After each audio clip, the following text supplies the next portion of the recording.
Back in May 2013, a 29-year-old U.S. intelligence contractor also has a lot to lose. He has his own home in Honolulu, a loving girlfriend, and a salary of over $200,000 per year. But he's discovered a huge secret, and it's too big to keep. The U.S. government has the ability to spy on pretty much any man, woman, child on Earth who has come into contact with a computer. And this contractor, unwittingly, has helped make that technology possible.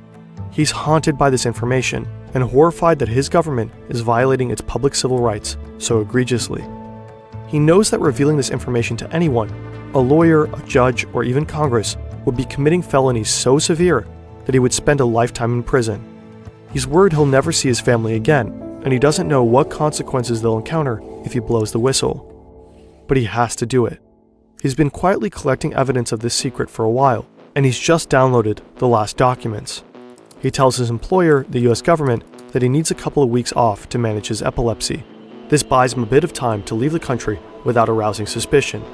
He chooses Hong Kong because he views it as a bastion of free speech. He believes it's one of the few places in the world that could and would protect him from the wrath of the US government. There he meets journalists Laura Poitras and Glenn Greenwald and delivers evidence of what used to be waved off as a conspiracy theory. And so Edward Snowden becomes one of the most important whistleblowers of our modern time. Snowden's revelations scandalize the world and spark a long overdue debate about individual privacy versus national security. He inspires many young Americans like Default to take a good hard look at how their government functions. Default doesn't want to sit around and let surveillance happen to him. He wants high-ranking intelligence officials to know what it feels like to be spied upon, to have their private information stored and distributed, and to have it used against them. This is when he teams up with the Crackers with Attitude, founded by Cracker, the kid who's always high.